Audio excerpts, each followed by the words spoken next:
A good guy saves the community with a gun.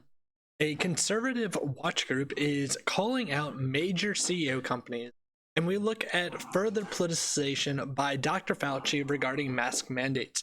These stories and more on your May 20th Not to News update. Please like and subscribe if you're looking for daily news content, and let's dive on in. Starting us off from ABC News, we have a report that in Fort Smith, Arkansas, a man who authorities say fatally shot an 87-year-old neighbor was trying to lure residents of his apartment complex outside before someone shot and killed him, according to witnesses. He was yelling and screaming, guys, get out here, come out here, everyone get out of the building right now." Janie Pugh, who lives at the complex, told KFSM television station. Later on, Lane said she was grateful for the neighbor who shot Arnold. If he didn't do that, who knows how much worse it could have gotten, Lane said. This is being reported by ABC News, but there's been very little emphasis at all coming from major publications regarding the story. I haven't seen anything on TV, and obviously this is a pretty short story. Additionally, I just haven't seen it trending anywhere. So, whenever they bring out the argument that, how often does a good guy save people? Here's an argument where the police did not have time to respond, and an individual with a gun took it on himself to do it. Obviously, this is in tense moments with police officers, specifically surrounding the BLM movement, and this makes us look at race relations in Chicago.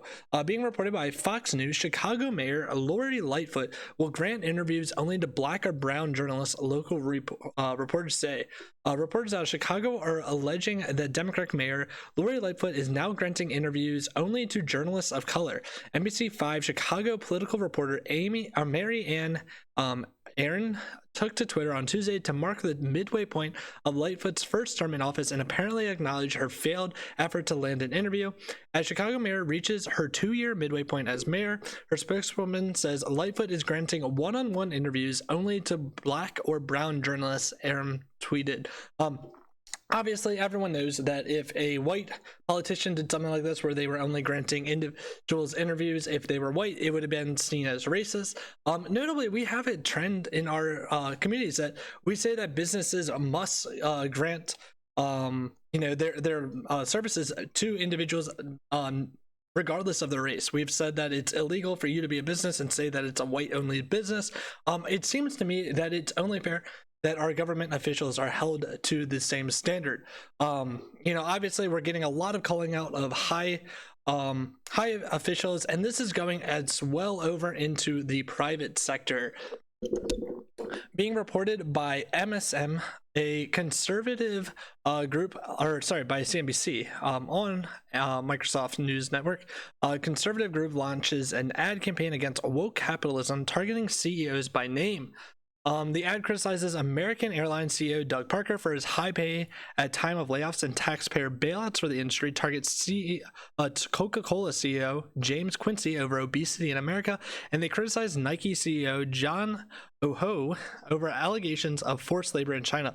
The decision to weigh in on political issues is a fraught one for American CEOs, generally prefer to avoid fights that could alienate large chunk of customers. The dark money group says it will not disclose who is financing the campaign, saying it respects donors' privacy. Consumers Research says it runs ads on CNBC, Fox Business, and local stations in the cities where the companies are headquartered. There will also be an online component to the campaign, replete with ominous videos of the CEOs, casting them very much like opposition candidates in a political campaign. The ad targets the company CEOs by name. The ads criticize American Airlines CEO Doug Parker for his high pay during the layoffs, target CEO James Quincy over obesity, and the Nike CEO over the forced labor in China. As for comment on the new campaign, American Airlines referred CNBC to its statement in April on its involvement in the Texas voting rights disputes. As a Texas-based business, we must stand up for the rights of our team members and customers who call Texas home and honor sacrifices made by generations of America to protect and expand the right to vote. Coca-Cola and Nike did not respond for comment, and they then go into the issue of should businesses be involved in political campaigning. And they said that this is about a 50-50 split in America. And I think there's an obvious correct way to handle this. And unfortunately, this is the synthesis answer. So we have one thesis where it says businesses shouldn't be involved at all. And we have the other where, it's businesses should be involved in everything. And obviously the correct answer is businesses should be on the right side. And the question is, how do we know if a business is on the right side? It's when we can say that the CEO is living by the mission of that particular company. And that's really the purpose of these attacks. I think these are very good founded attacks that actually serve a purpose. And we should get more used to CEOs being attacked if their company is trying to be politically motivated. And we have this idea that it's being done in the name of wokeness rather than actual political movements. So another story that is being looked at is the potential corruption of the teachers unions and their potential influence on the CDC. So 2 weeks ago, the New York Post reported the following story that teachers union influenced the CDC decision on school reopenings. The American Federation of Teachers lobbied the Center for Disease Control and even suggested language for the federal agency's school reopening guidance. In February, the teachers union's full court press preceded the federal agency putting the brakes on full reopening in-person classrooms. Emails between the CDC, AFT, and White House officials show emails were obtained through a Freedom of Information Act requested by a conservative watchdog group, American for Public Trust, and provided to the Post. The documents show a flurry of activity between CDC Director Dr. Rachel Walensky, her top advisors, and union officials, with Biden brass being looped in at the White House. And this was before the February 12th announcement. A similar story is coming from Fox News, which goes into a little bit more details of what the teachers union was actually doing in this guidance. So this was reported about a day ago. Teachers union president said Biden White House asked for language in CDC school guidance. So to be clear, asked is slightly different than the previous article where they were saying that there was at least communication. What we're seeing is that the White House did not know how to respond to this, and they specifically were looking to the teachers unions for the correct answer. Randy Weingarten, who is the president of the teacher union, the CDC asked us for language and we gave them the language. Randy Weingarten, president of the largest teachers union in the U.S., on Tuesday said the Biden administration, CDC, and prevention asked for language in its school reopening guidelines. CDC guidelines released in February were not a complete alignment with union demands, with the inclusion of language saying COVID-19 vaccines are optional for educators teaching in person. Students must be 3 feet apart rather than 6. Included some wording from the AFT, according to documents contained by the New York Post. So obviously it's slightly different, and I think it's very important to see that the White House and the CDC were not looking towards the science when making these guidelines, but that the teachers union had a significant, if not the primary, interaction for determining how schools should have been reopened.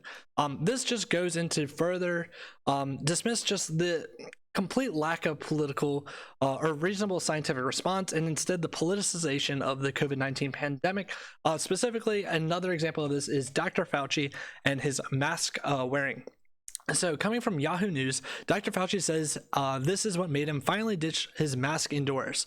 And he gave the following quote on a May 18th appearance on Good Morning America. Fauci told host George Stephanopoulos how to the updated mask guidance has changed his personal behavior around mask wearing. I obviously am careful because I'm a physician and a healthcare provider, Fauci said. I am now much more comfortable in people seeing me indoors without a mask. I mean, before the CDC made the recommendation change, I did not want to look as if I was giving mixed signals. So what were the mixed signals? Well, we were told in his clash with Rand Paul that it was science-based for why to wear the mask. And we look at the following interaction. Senator Paul has this message that we don't need masks, which goes against just about everything we know about how to prevent the spread of virus. Fauci, the nation's leading infectious disease expert, told CBS this morning. He was saying if you've been infected or you've been vaccinated, don't wear a mask, which is completely against all public health tenets, Fauci continued. So he's dead wrong. I mean, I don't have anything personally against him, but he's quite frankly wrong. You want to get rid of the vaccine hesitancy, tell them you can quit wearing your mask after you get the vaccine, Paul said. You want people to get the vaccine, give them a reward instead of telling people that the nanny state's going to be there for 3 more years and you got to wear a mask forever. People don't want to hear that. Well, let me state for the record that masks are not theater, Fauci said. Masks are protective. If you have immunity, they're theater, Paul said. If you already have immunity, you're wearing a mask to give others comfort. I totally disagree with you, Fauci told him. So in this just exchange between Fauci and Rand Paul that happened about 2 weeks prior to the CDC's updated guidance saying that masks are not required, we see only one side was correct, and in this case it was not the expert on health or virology or anything. It was the senator The Senator Rand Paul was the one that gave the explanation for why a mask is not required. That was the exact explanation given by the CDC 2 weeks later, or recently, in saying that masks are no longer required in indoor and outdoor explanations. Now, Fauci has made other excuses with the claim that variants are possible, and masks would protect against variants, that it's possible that the vaccines do not protect from. However, then we would not have expected the CDC's latest guidelines in saying that masks are no longer required. There's been no explanation for why that theory is no longer possible, and it really just goes into the obvious that we've been making decisions not based on any type of scientific evidence, no scientific studies, but instead it is just purely political theater. Masks are purely political theater. And this is your May 20th and Not News update. Once again, please like and subscribe if you're looking for daily news content, and have a good one.